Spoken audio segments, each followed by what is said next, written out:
Welcome back to another Degrassi Season 14 review. I'm going to get to this episode very rapid firely, so please stand by.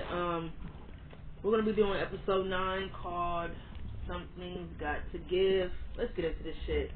The first thing in this episode I really want to talk about, number one, this whole episode is just one fucking plot. I don't care for anything else, so please, you're not going to hear me talk about anything else.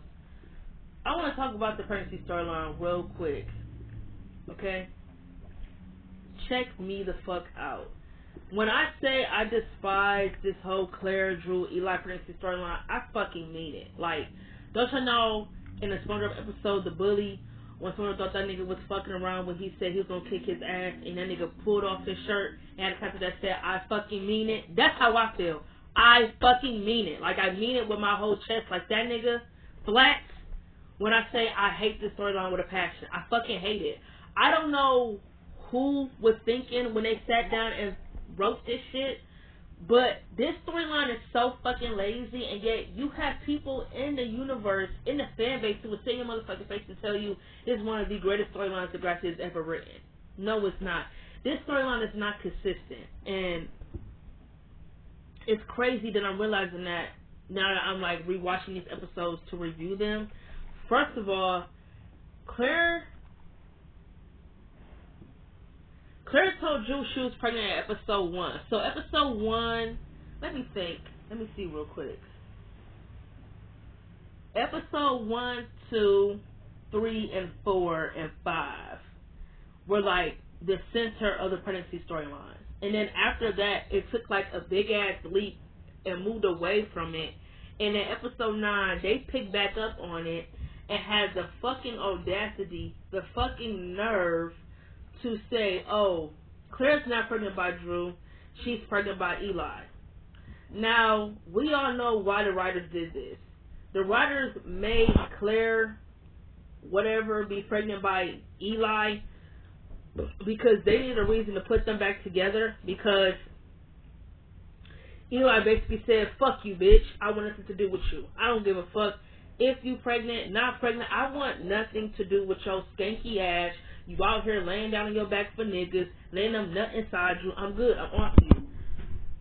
I just feel like, you know, I'm already over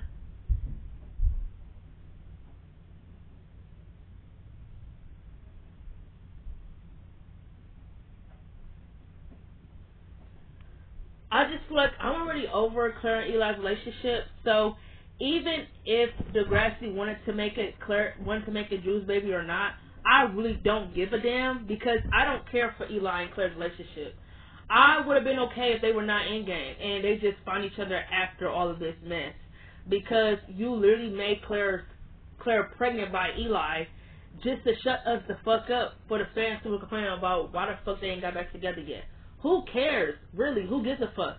Why should Eli be okay with Claire being pregnant by another guy when she sat in his face and said she wanted to rekindle everything, she wanted to rebuild, but yet she never mentioned she's pregnant? It shouldn't have taken her that long to tell this nigga that she was pregnant. You went in his face, you on the phone talking, you didn't visit this nigga while you didn't have another nigga's baby in your stomach, and you never thought to mention you were pregnant, but yet you sitting here and talking about the future and New York and out of there. How you gonna make that work if you pregnant by this nigga, if you got this nigga baby in your stomach? How can me and you would be talking about me and you right now when honestly you need to be talking about that demon seed in your stomach? Huh? The bad seed that she carrying around. Like, come on now, like, y'all be so for real. Y'all gonna sit here and still say that after all this time, this is still one of the greatest storylines Degrassi's ever written? Nope, it's not. Like, and then Becky, she makes me so fucking mad because, bitch, you already knew Claire was pregnant. My thing is that's pissing me off in the storyline is that the show was trying to make it seem like that Drew fucked Claire while he was together with Becky. Like, girl, no one told you to take this nigga back. You knew that he didn't already got Claire pregnant. That is why you broke up with him the first time. No one told you to take this nigga back even though he got a girl pregnant. You could have been doing your own thing. You didn't have to take him back. Their relationship is so fucking cringe. They have no chemistry. I don't even know what they were thinking when they got them together. But Becky, she pissed me off so bad because it's like, girl, I understand, that Drew has to pick and choose between you and the girl he got pregnant, but it's like, girl, you could make your situation so much easier by just leaving that nigga in the dust, by telling him, I don't want to be with you if you cannot make time for me. I understand you're about to be a dad, and that's what you should be focusing on. But instead, Drew is the one who Drew tells her that, and she gets mad at him. Girl, he's being mature and telling you that me and you are not going to be able to work because I need to be focusing on being a dad. Like, if Drew picked Becky, then Claire hates him because it's like he's becoming a deadbeat because he's not at any of the appointments. And if he picked Claire, then Becky's going to think he's not a good boyfriend because you don't make time for me. So it's really a lose-lose situation. So, honestly, Drew just killed two birds with one stone by telling Becky, like, look, I love you and everything, but me and you just cannot be together right now. Period. So, whatever. This storyline is so dumb. Imogen finds out that Jack was selling nudes, and I really don't give a fuck. I really don't care about that. I just wanted to mention that she found out. Whatever. We're moving on. I just got to be like, clap if you care. We're moving on. Then it's the whole Miles and Maya car accident situation.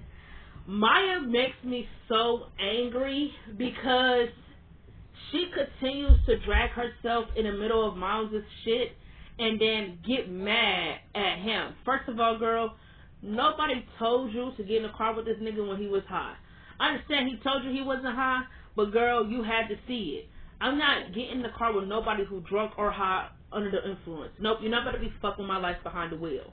And second, no one told this bitch to go to the police station and lie about what really happened. He never asked you to do that. Even though you went to his house and asked him, y'all need to get a story straight so when y'all go to the police station, that y'all stories can connect. Because the police officer said she's telling a completely different story than what Miles told. So they needed more information about the car and all that shit.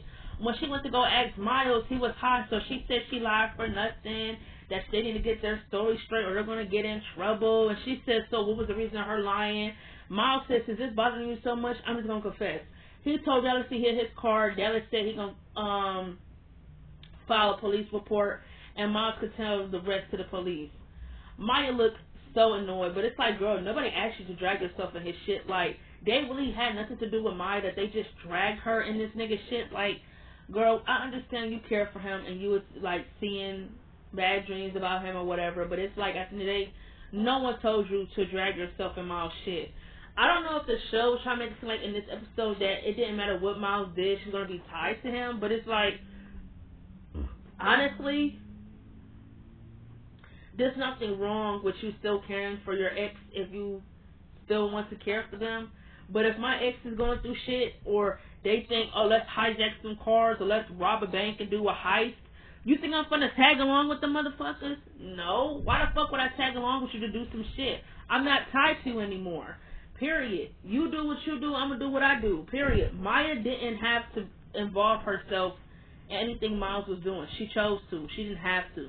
It's two different things. And, you know, at the end of the episode, she told Miles that he needs to start helping himself, and he told her that he can't tell anyone else about his dad, and he appreciates for her for caring enough to try to help him with the situation. And, you know, that's that.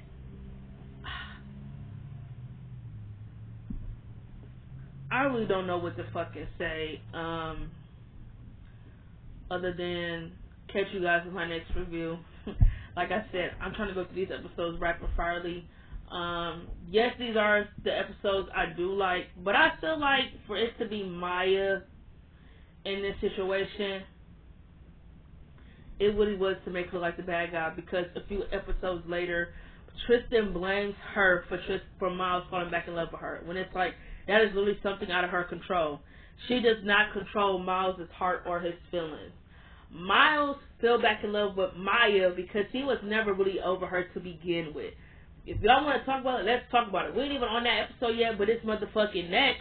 So might as well give y'all a little sneak peek with my mindset. Like, they did that to make Mila the enemy because they already having plans to make her and Tristan friends again. But, Miles and Tristan broke up because Miles was still in love or had feelings for Maya. But in my head, it's like, how can you say, oh, Maya this, Maya that, when you was broken up with Tristan, just to turn around and catch feelings for her when she's there for you as a friend? Come on now, Tristan, you need to connect the dots.